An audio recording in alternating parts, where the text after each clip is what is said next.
Assalamualaikum dan salam sejahtera. Saya Kamal Firman Shah Kamaluddin. Paparan utama malam ini. Anggaran 1.2 bilion ringgit diperlukan jika mahu adakan pilihan raya umum. Pelanjutan moratorium tidak jejaskan keupayaan institusi perbankan.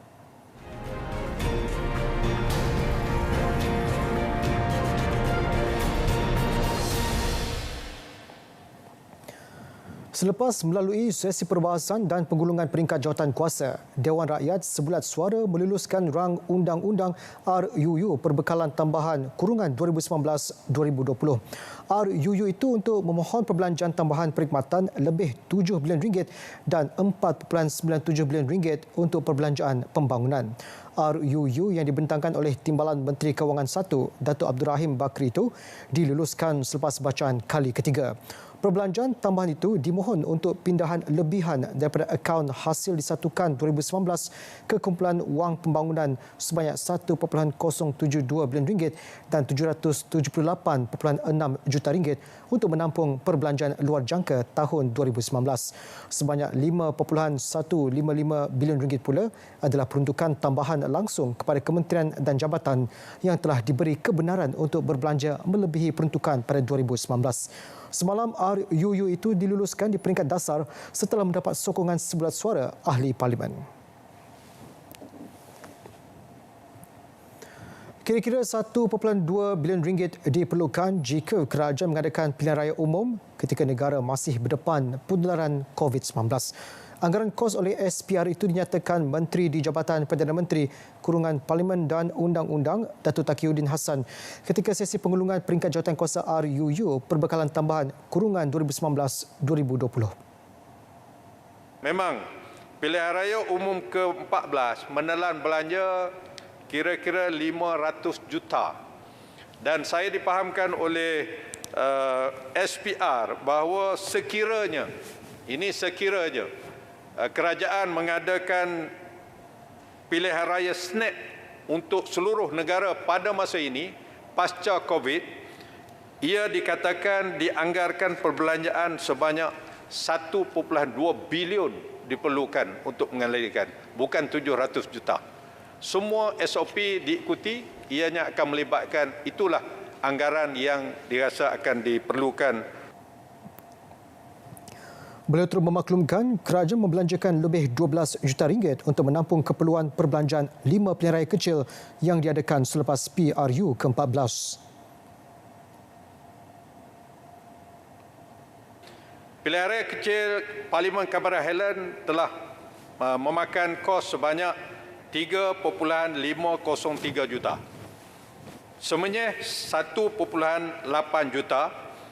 Rantau 1.827 juta, pilihan raya kecil Parlimen Sandakan 3.137 juta dan Parlimen PRK Parlimen Tanjung Piai 2.677 juta. Itu jumlahnya semua 12.946 juta. Selain itu, kira-kira RM400,000 daripada keseluruhan lebih 15.65 juta ringgit peruntukan diterima SPR pada 2019 digunakan untuk membiayai 4 petisyen pilihan raya iaitu Parlimen Jasin, Sipitang, Kimanis dan Dun Rantau. Ia disebabkan keputusan Kerajaan Pakatan Harapan bahawa SPR tidak boleh menggunakan khidmat Jabatan Peguam Negara atau dengan kata lain, Suruhanjaya perlu melantik peguam bebas untuk mewakili mereka dalam sesuatu kes petisyen pilihan raya. Ketika sesi perbahasan, seorang ahli parlimen pembangkang, Hassan Abdul Karim, mahu kerajaan menggubal Akta Anti Lompat Parti. Ia kerana jutaan ringgit perlu dibelanjakan untuk membiayai pilihan raya atas masalah itu. Pada pandangan saya, iaitu undang-undang anti lompat parti ini, undang-undang biasa boleh digubal oleh parlimen ini. Ia tidak melibatkan kepada perlunya pindaan perlembagaan. Persetujuan ini tak perlu untuk majoriti 2/3. Simple majority, majoriti mudah pun cukup. Beliau turut menyokong tambahan lebih 12.9 juta ringgit untuk membiayai beberapa pilihan raya kecil termasuk Cameron Highlands, Semenyih, Rantau dan Tanjung Piai. Projek pembangunan Bandar Malaysia berkeluasan 486 ekar yang merupakan projek strategik pembangunan Kuala Lumpur masih diteruskan. Namun susulan penularan COVID-19, prosesnya terpaksa dilanjutkan. Jelas Timbalan Menteri Kewangan Datuk Abdul Rahim Bakri, Bandar Malaysia dibangunkan oleh pemaju TRX City Sdn Bhd TRXC, anak syarikat milik penuh Kementerian Kewangan diperbadankan dengan konsortium IWH CREC Sdn Bhd terdiri daripada Iskandar Waterfront Holdings Sdn Bhd dan China Railway Engineering Corporation Malaysia Sdn Bhd.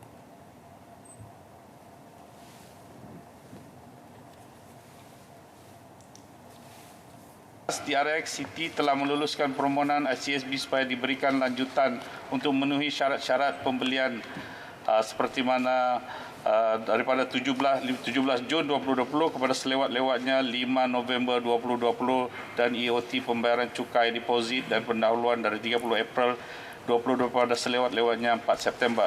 Setakat ini TRX telah menerima sebanyak 148 juta iaitu 2% daripada hasil jualan. Oleh itu, saya ingin menyatakan di sini bahawa projek-projek yang melibatkan aset 1MDB yang telah pun diambil alih oleh MKD telah pun dilaksanakan, khususnya TRX yang telah pun dimiliki oleh Aroma Teraju Sdn Bhd semenjak daripada syarikat MKD, dan juga Bandar Malaysia yang telah pun meneruskan projeknya, dan juga projek Pulau Indah yang setakat ini masih lagi di dalam penilaian. Projek pemangkin kepada pembangunan Kuala Lumpur itu dianggap menelan kos sebanyak 140 bilion ringgit.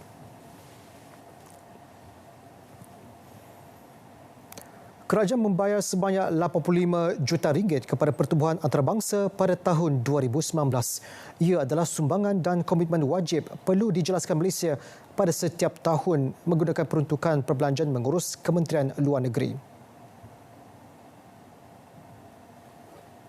Ianya adalah bagi membiayai yuran-yuran tahunan keanggotaan negara kita yang bersifat mandatory, committed dan berjadual kepada pertubuhan-pertubuhan antarabangsa yang amat penting bagi membolehkan Malaysia terus dapat menyuarakan pandangan serta pendirian negara di persada antarabangsa. Antaranya adalah yuran-yuran keanggotaan kita di PBB, OIC dan ASEAN.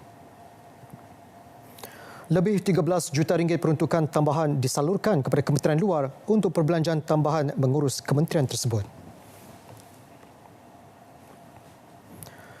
Modal tidak lestari dan penyaluran subsidi agak besar menyebabkan rancangan kerajaan pada 2013 membina 20,000 unit rumah untuk generasi kedua Felda dengan kos 1.5 bilion ringgit gagal dilaksanakan seperti dirancang.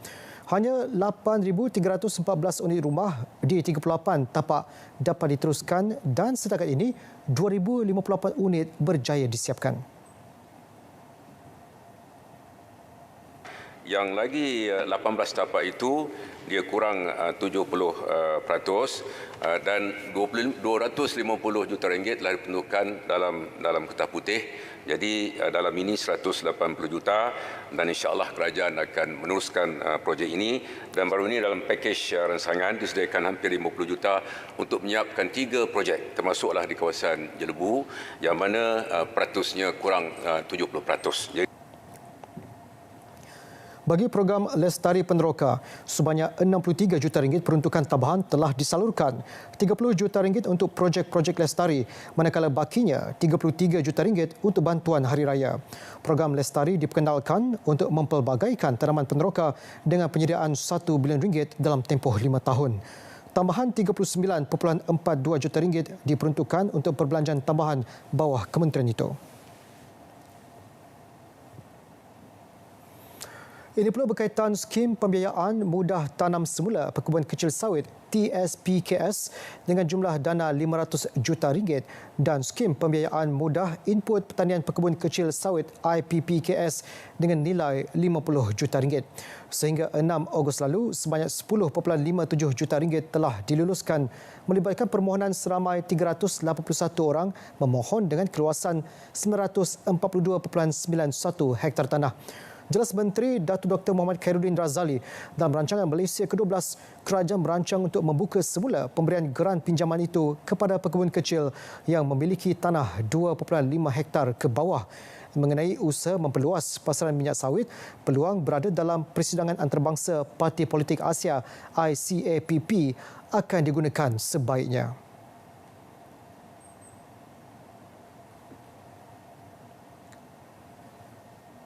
Kita kerana Presiden ICAP sendiri terdiri daripada pimpinan Filipina, Vietnam, India dan juga Pakistan, yang kalau kita lihat angka terkini hari ini, Filipina mengimport daripada kita 0.5 juta, termasuk juga dengan Vietnam lebih kurang itu juga, dan juga kita boleh pasarkan ke Asia Tengah seperti Azerbaijan. Maka insya-Allah saya akan gunakan sepenuhnya peluang saya berada di ICAP untuk kita pasarkan dan perluaskan lagi pasaran sawit kita.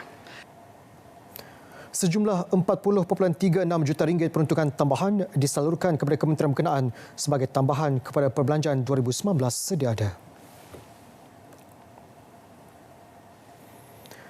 Padi Beras Nasional Berhad Bernas sebagai pengawal selia tunggal beras negara akan memastikan pemberian subsidi harga padi pada kadar terbaik. Jelas Timbalan Menteri Pertanian dan Industri Makanan MAFI, Datuk Seri Ahmad Hamzah, pembayaran dibuat 2 kali setahun.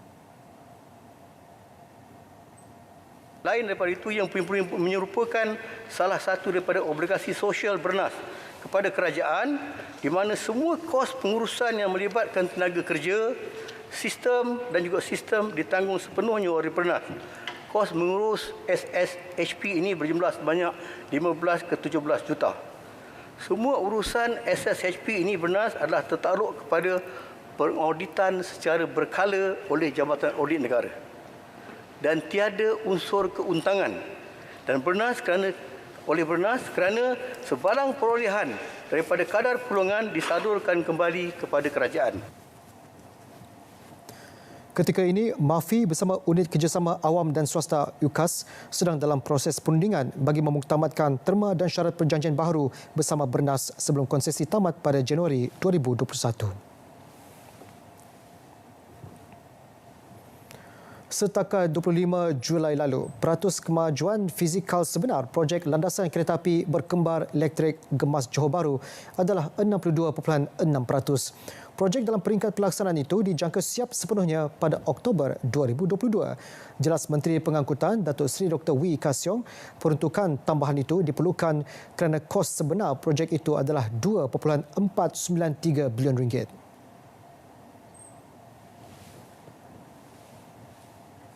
Ini adalah jumlah yang besar, 1.232 bilion. Tapi dalam konteks ini, peruntukan yang diberikan adalah secara khas kepada projek landasan kereta api berkembar Gemas ke Johor Bahru. Siling asal cuma 1 bilion dan jumlah perbelanjaan sebenarnya 2.493 bilion. Sebab itu perlunya tambahan kerana kerja telah berjalan, dan sebab itulah kita minta perbelanjaan ataupun tambahan bajet kepada DE. Projek landasan kereta api berkembar sepanjang 192 km itu akan melalui 11 stesen dengan kelajuan tren berkuasa 25,000 voltan. Hari ini juga 2 RUU baharu dibentangkan untuk bacaan kali pertama. Kedua-duanya dibentangkan oleh Menteri di Jabatan Perdana Menteri, Parlimen dan Undang-Undang, Datuk Taqiyuddin Hassan. RUU pertama ialah RUU Langkah-Langkah Sementara bagi Mengurangkan Kesan Penyakit Coronavirus 2019 COVID-19 2020. Ia untuk mengubah suai peruntukan 16 perundangan antaranya Akta Had Masa 1953, Ordinan Had Masa Sabah dan Ordinan Had Masa Sarawak. Akta lain ialah Akta Perhubungan Perusahaan 1967, Akta Agensi Pekerjaan Swasta 1981, Akta Pengangkutan Awam Darat 2010 dan Akta Lembaga Pelesenan Kenderaan Perdagangan 1987. RUU itu juga bertujuan untuk menyokong pakej rangsangan ekonomi diumumkan kerajaan susulan penularan pandemik COVID-19. RUU kedua pula ialah rang Undang-Undang Insolvensi Kurungan Pindaan 2020. Bacaan kali kedua dan ketiga akan dilakukan pada bersyarat yang sama.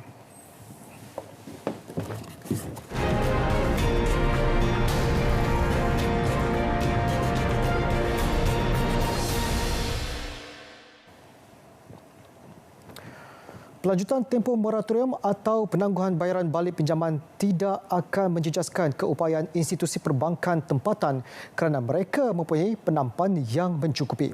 Timbalan Menteri Kewangan Dato' Abdul Rahim Bakri berkata ini kerana keputusan tersebut dibuat setelah mengambil kira kemampuan kewangan bank bawah kawal selia Bank Negara Malaysia.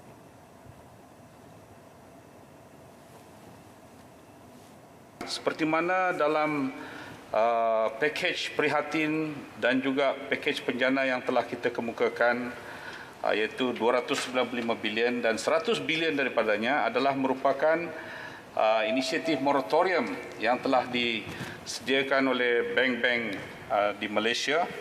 Dan setakat ini sememangnya kerajaan pihak bank telah pun menanggung 66.6 bilion pakej moratorium tersebut. Saya ingin nyatakan di sini bahawa bank memang berkemampuan untuk melaksanakannya kerana bank mempunyai buffer yang mencukupi untuk menanggung kesemuanya ini, dan setiap keputusan untuk melanjutkan moratorium ini adalah dikawal selia oleh Bank Negara dan juga melalui penglibatan Persatuan Bank-Bank Malaysia. Terima kasih. Beliau menjawab pertanyaan ahli Parlimen Jempol Datuk Muhammad Salim Sharif. Akhir bulan lalu, Perdana Menteri mengumumkan kerajaan akan melaksanakan kaedah moratorium secara bersasar dan peruntukan fleksibiliti setelah tempoh moratorium secara automatik berakhir September depan.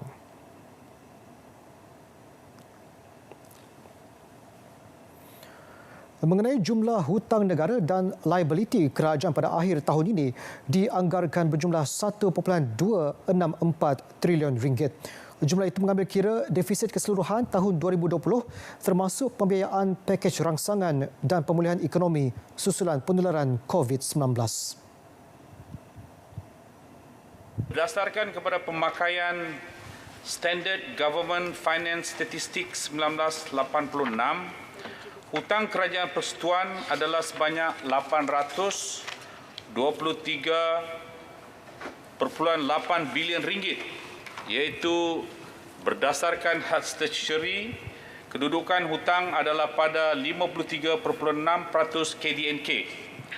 Walau bagaimanapun, kerajaan juga menanggung dan terdedah kepada tanggungan komitmen kewangan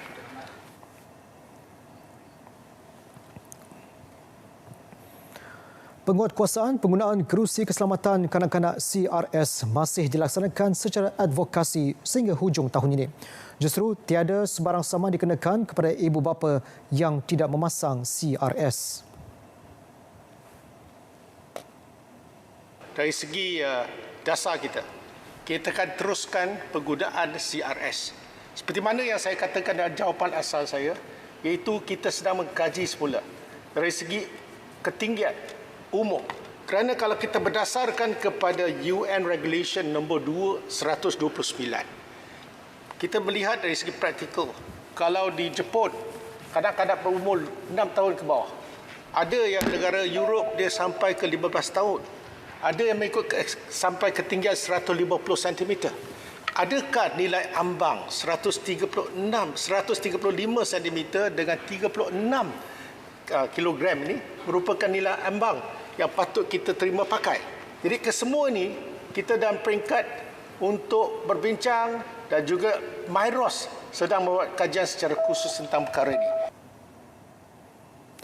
Beliau menjawab pertanyaan ahli Parlimen Libaran Datuk Zakaria Muhammad Idris. Usaha RTM menyalurkan maklumat tepat dan terkini mengenai wabak COVID-19 berjaya membendung berita tidak benar dan menakutkan dalam kalangan rakyat. Jelas Timbalan Menteri Komunikasi dan Multimedia Datuk Zahidi Zainul, hasil kempen agresif sudah tiada individu dihadapkan ke mahkamah atas kesalahan berkaitan komunikasi. Sebagai contoh, dalam tempoh 30 Julai hingga 15 Ogos 2020 atau seminggu yang lalu, RTM telah menyiarkan sebanyak 195 program berbentuk wawancara TV dan radio mengenai kempen pembudayaan norma baru di semua platformnya di seluruh negara. Manakala sebanyak 2,629 laporan berita, 30,123 pesanan hikmat masyarakat dan kapsul serta 986 infografik disiarkan dalam tempoh yang sama. Beliau menjawab pertanyaan Ahli Parlimen Sibuti Lukanisman Awang Sauni. Dalam perkembangan lain, Sabah menerima manfaat terbesar menerusi pelaksanaan projek Pelan Gentian Optik dan Kesaling Hubungan Negara NFCP 1. Ini kerana 50 tapak atau 32.9% daripada keseluruhan 152 tapak struktur menara komunikasi di bawah NFCP 1 dibina di negeri berkenaan. Datuk Zahidi berkata, E.co Malaysia Sdn Bhd dianugerahkan untuk membina 24 tapak struktur menara komunikasi. Manakala bakinya akan dilaksana FGV Pro Data System Sdn Bhd. Setelah siap dibina, U-Mobile Sdn Bhd pula akan memasang alat pemancar komunikasi dan menyediakan perkhidmatan mudah alih 3G dan 4G.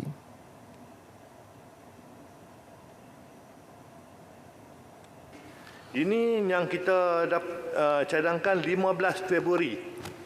Tapi setelah Kerajaan Pakatan Nasional mengambil alih, kita tambah pula dengan MSP 2, iaitu 500 lokasi tambahan. Lebih kurang 500 menara pula. Kita tambah daripada 152 tu jadi 500. Dan juga NSCP 3, iaitu kita tanam fiber sebanyak melibatkan 150,000 rumah. Ini tambahan dan kita akan bagi pada syarikat-syarikat yang lain pula. Penjelasan itu bagi menjawab pertanyaan Ahli Parlimen Kota Kinabalu Chan Fong Hin. 147 tapak struktur menara komunikasi dijangka siap 12 bulan lagi, manakala baki 5 tapak lagi dalam tempoh 24 bulan. 1.388 bilion ringgit telah diluluskan untuk projek naik taraf dan pembangunan semula 291 sekolah daif di Sarawak dalam tempoh rancangan Malaysia ke-11. Peruntukan itu digunakan untuk naik taraf atau membina bilik darjah asrama, bangunan pentadbiran dan kemudahan lain. Timbalan Menteri Pendidikan 2, Datuk Dr. Mah Hang Sun menjelaskan lebih 500 juta ringgit dibelanjakan bagi tujuan menyelesaikan kontrak kerja untuk naik taraf dan pembangunan semula bangunan daif sekolah di Sarawak sehingga 5 Ogos lalu.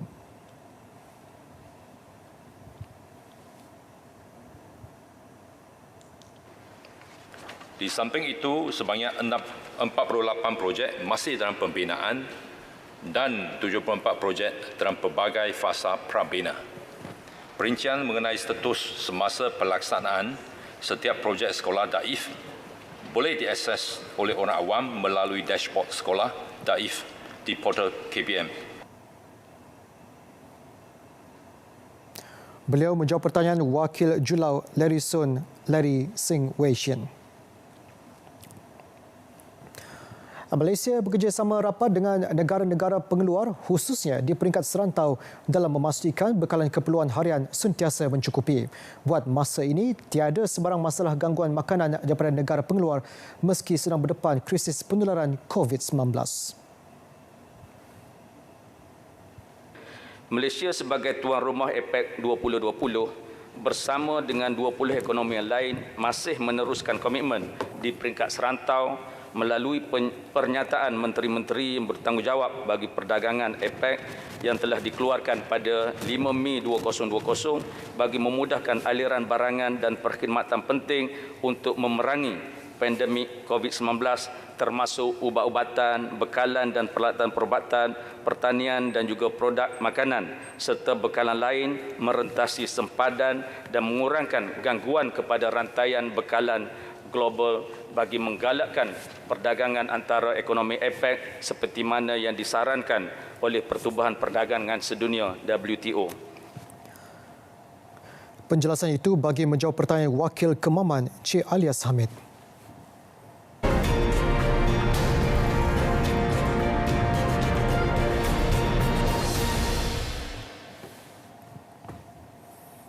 Bertemu kembali. Yang di-Pertua Dewan Rakyat menafikan dakwaan bahawa beliau bersikap pilih buluh ketika mengendalikan persidangan. Meski berdepan tomahan segelintir pihak, Datuk Azhar Azizan Harun berkata beliau akan terus melaksanakan tanggungjawabnya sebagai speaker dengan adil tanpa menyebelahi mana-mana pihak. Penjelasan itu bagi mengulas kritikan pembangkang bahawa beliau bersikap berat sebelah kerana memihak kepada Perikatan Nasional ketika mengendalikan persidangan pada 6 Ogos lalu. Ia disebabkan Datuk Azhar mencelah ketika Ahli Parlimen Bagan Lim Guan Eng sedang mengajukan soalan kepada Menteri Kewangan. Tindakan Datuk Azhar ketika itu disifatkan pembangkang sebagai menjawab bagi pihak Menteri Kewangan.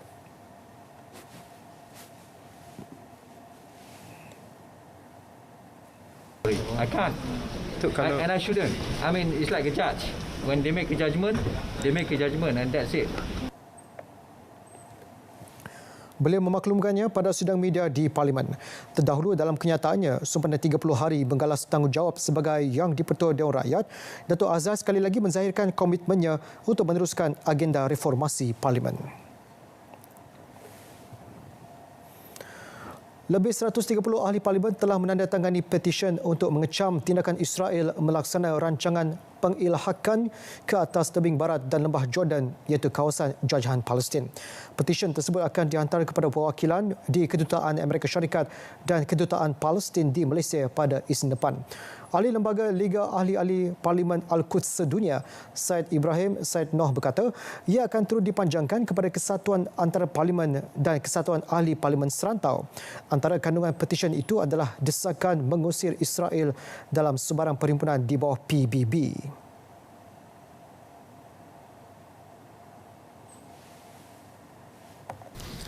Mengapa petisyen dan penyerahan ini kepada pihak yang berkenaan penting?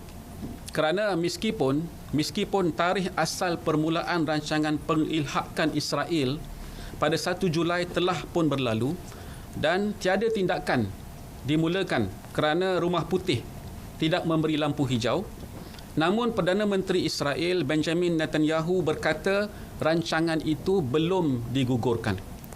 Beliau menyebutkan dalam satu wawancara baru-baru ini bahawa walaupun ada kekangan akibat pandemik COVID-19 dan tentangan daripada pelbagai pihak, namun rancangan kontroversi tersebut akan tetap diteruskan.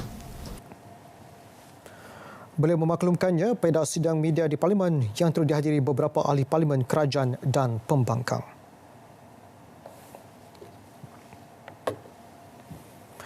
Laporan tadi menutup berita Parlimen malam ini. Terus amalkan norma baharu, pakai pelitup separuh muka 3 lapis untuk pelindungan diri lebih berkesan. Saya Kamal Firmansyah Kamaluddin. Assalamualaikum dan salam sejahtera.